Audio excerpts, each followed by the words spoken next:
Hello children, welcome to एली। तो आज हम स्टार्ट करने वाले हैं ऑस्मोसिस। ऑस्मोसिस से रिलेटेड कुछ इंपॉर्टेंट कॉन्सेप्ट्स और इसके कुछ बेसिक्स हम लोग यहाँ पर डिस्कस करेंगे।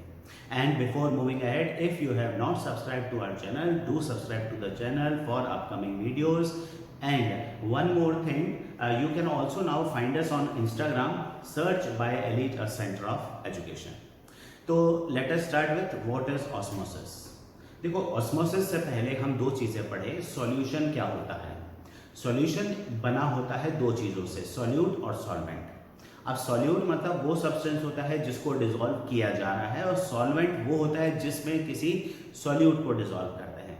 जैसे शुगर सॉल्यूशन है, तो शुगर सॉल्यूशन में sugar is solute and water is solvent. Now whenever we talk about osmosis, we mean movement of solvent particles from a region of higher concentration to lower concentration through a semi permeable membrane. Important चीजें क्या हैं कि यहाँ पर movement किसका होता है? Movement होता है सॉल्वेंट पार्टिकल्स का। जैसे वाटर एक सॉल्वेंट है, तो movement of solvent particles from कहाँ से होता है?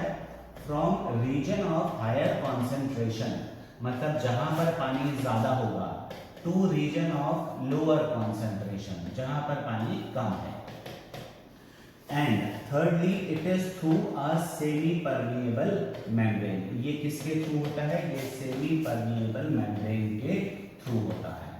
तो ये तीन चीजें तुम्हें ध्यान रखनी होती है ऑस्मोसिस की डेफिनेशन में, कि इसमें सॉल्वेंट पार्टिकल्स जैसे वाटर का मूवमेंट होता है, सेमी परमिएबल मेम्ब्रेन के थ्रू होता है, और तीसरा वाटर का मूवमेंट होता है from higher concentration to lower concentration.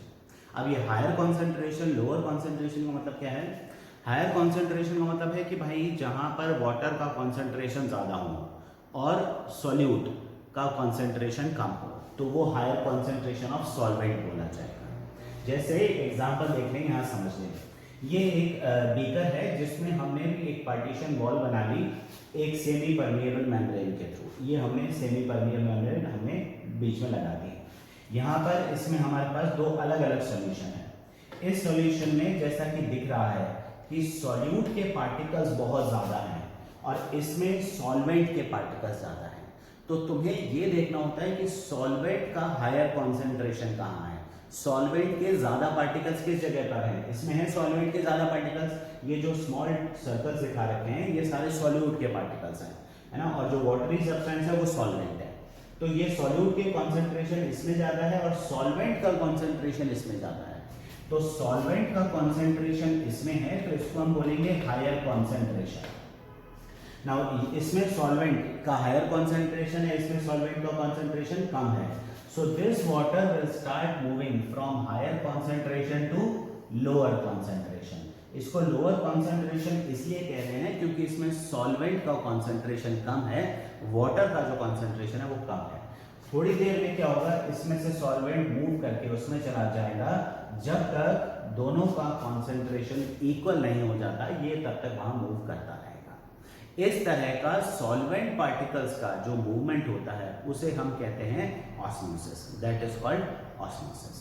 तो osmosis simply means movement of solvent particles from a region of higher concentration to lower concentration through a semi permeable membrane. Then यहां पर आगे चलने से पहले हम हायर कॉन्सेंट्रेशन लोअर कॉन्सेंट्रेशन एक बार फिर से समझ लेते हैं। देखो, सॉल्यूशन जो होते हैं वो कॉमनली तीन तरह के सॉल्यूशंस होते हैं।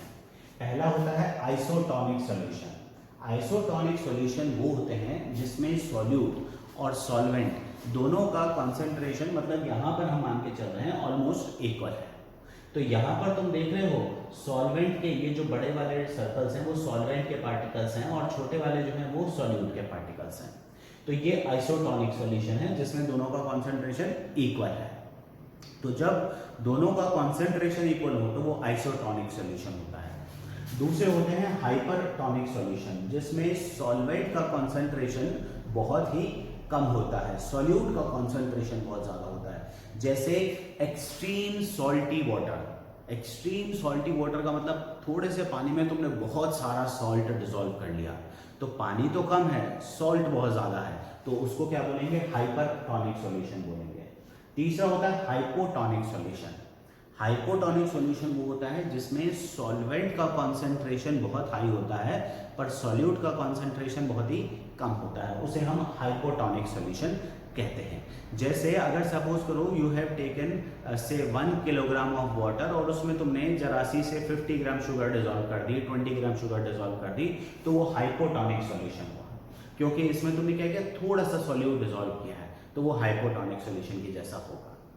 तो जब इस तरह के सॉल्यूशंस आते हैं हमारे पास, तो वहां पर दो चीजें होती हैं। एक होता है प्रोसेस जिसको हम कहते हैं एंड ऑस्मोसिस, और दूसरा होता है प्रोसेस जिसे हम कहते हैं एक्स ऑस्मोसिस। अब एक्स का मतलब क्या होता है भाई, एक्स का मतलब तो पता ही है सबको, दैट मींस आउट, जो बाहर निकला। तो एक्स ऑस्मोसिस मतलब बाहर निकलना, एंड ऑस्मोसिस मतलब अंदर आना। तो एंड ऑस्मोसिस का मतलब क्या होता है? एंड ऑस्मोसिस का मतलब है, यहां हम बात करते हैं एक सेल को कंपेयर करके। अगर सपोज करो तुमने एक बीकर लिया है और इस बीकर में तुमने एक सेल को प्लेस कर दिया, से दिस इज अ सेल। अब इस बीकर के अंदर वाटर का कॉन्सेंट्रेशन बहुत ज्यादा है, से प्योर वाटर ही है, सॉल्यूट नहीं है इसके अंदर, pure water, it is pure water. और ये जो सेल है इसमें वाटर का कॉन्सेंट्रेशन बाहर के कंपैरेटिवली यहाँ पर वाटर का कॉन्सेंट्रेशन जो है वो थोड़ा कम है। अच्छा, there is a semi permeable membrane, ये सेमी परमेबल मेम्ब्रेन है ही यहाँ पर। तो बाहर वाटर का कॉन्सेंट्रेशन ज्यादा है, तो water will start moving from outside to inside of the cell. Since the water has started moving inside of the cell, we say it is end osmosis. अच्छा, एंड ऑस्मोसिस होगा तो क्या होगा, इसके अंदर पानी भरने लगेगा, जिसकी वजह से क्या होगा, the cell will start swelling up, वो सेल स्वेल अप होने लगेगा।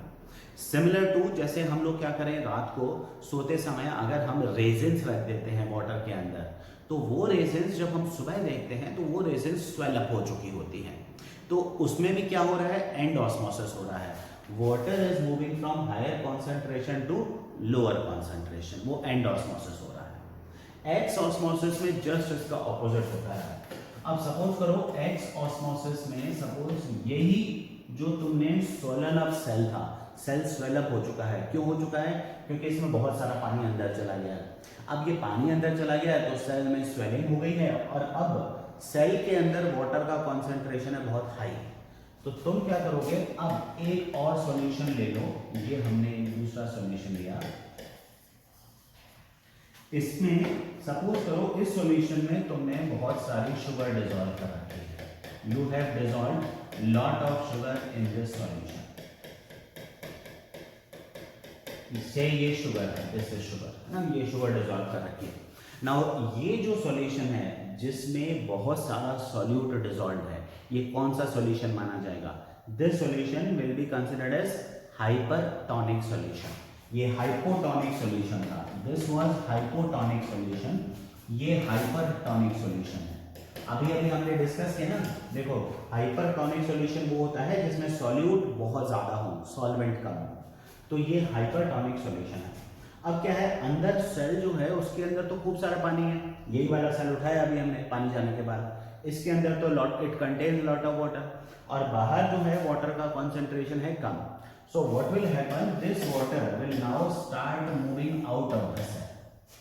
अब अंदर सेल के अंदर वाटर का कॉन्सेंट्रेशन है ज्यादा, तो this water will start moving out of the cell, तो ये क्या हो गया, एक्स ऑस्मोसिस हो गया। तो अगर तुम एक काम करो, ये एक्सपेरिमेंट कर सकते हो कि take resins, some resins, put those resins in pure water overnight, रात को रख लो, सुबह को उठा के देखोगे वो रेजिन्स स्वेल अप हो चुके होंगे। तो उसको 12 घंटे 15 घंटे तक रेजिन्स को पानी में रखो, वो स्वेल अप हो जाता है। फिर वो जो स्वोलन अप रेजिन्स हैं उन्हें प्लेस कर दो एक एक्सट्रीम सॉल्टी सॉल्यूशन में, तो तुम देखोगे ये जो स्वोलन अप रेजिन्स हैं they will start then reducing in size, उनमें वो साइज जो है वो कम होने लगे, दे विल स्टार्ट श्रिंकिंग। तो यहाँ पर प्रोसेस कौन सा हो रहा है, एक्स ऑस्मोसिस होना शुरू हो गया, क्योंकि रेजिन्स में वाटर ज्यादा है, बाहर वाटर का कॉन्सेंट्रेशन कम है, तो water will start moving out. So on this basis there can be 3 conditions, 3 conditions होती हैं। पहला, अगर हाइपोटोनिक कंडीशन में अगर हम किसी सेल को प्लेस करते हैं, हाइपोटोनिक कंडीशन मतलब ये हाइपोटोनिक कंडीशन था, तो क्या होता है, water starts moving in the cell, मतलब क्या होता है, एंड ऑस्मोसिस होता है। इस वजह से क्या होता है, the cell starts swelling up, cell swell up करने लगता है। दूसरा होता है हमारे पास हाइपरटोनिक सॉल्यूशन। हाइपरटोनिक सॉल्यूशन मतलब सेल के बाहर वाटर का कॉन्सेंट्रेशन जो है, वो वाटर का कॉन्सेंट्रेशन सेल के बाहर बहुत ही कम है, सेल के अंदर वाटर कॉन्सेंट्रेशन ज्यादा है। तो water starts moving out of the cell, water cell से बाहर निकलने लगता है, and the cell starts shrinking. तुम देख रहे हो ये सेल जो है ये श्रिंक हो गया है, ये सेल वॉल है, ये रिजिड है, ये चेंज नहीं होती। तो ये जो सेल है, this cell has started shrinking, तो ये हाइपरटोनिक कंडीशन है। और तीसरा है कि उसी सेल को अगर तुम ऐसे सॉल्यूशन में रखते हो जो आइसोटोनिक है, आइसोटोनिक मतलब जिसमें वाटर का जो कॉन्सेंट्रेशन है वो सेल में जो वाटर का कॉन्सेंट्रेशन है उसके बराबर है, तो इसमें क्या होता है, नेट एक्सचेंज वाटर का जीरो है। वाटर का एक्सचेंज तो होता है, वाटर का एक्सचेंज होता है मतलब सॉल्यूशन में से वाटर सेल के अंदर जाता है, लेकिन जितना वाटर सॉल्यूशन से अंदर जाता है सेल में, उतना ही वाटर बाहर भी आने लगता है। तो net exchange is zero, net exchange कैसा है, वो जीरो है। तो ये है हमारे पास आइसोटोनिक कंडीशन।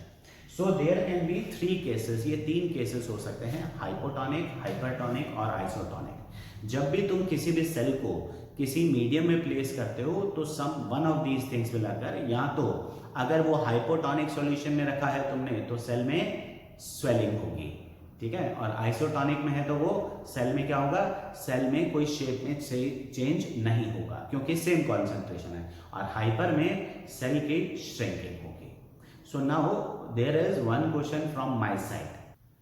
क्वेश्चन क्या है कि सपोज करो मेरे पास एक एग है, उस एग को मैं पहले उस एग की जो आउटर लेयर है, कैल्शियम कार्बोनेट की जो लेयर है, उसको मैं डिसॉल्व करवा लेता हूँ HCl में, उसको रिमूव कर देता हूँ। अब उस एग को अगर हम हाइपोटोनिक सॉल्यूशन में और हाइपरटोनिक सॉल्यूशन में डालेंगे तो क्या होगा। तीसरा एक इंपॉर्टेंट चीज है, अगर उस एग को हम हाइपरटोनिक सॉल्यूशन में डालने से पहले अगर बॉईल कर लें तो क्या होगा।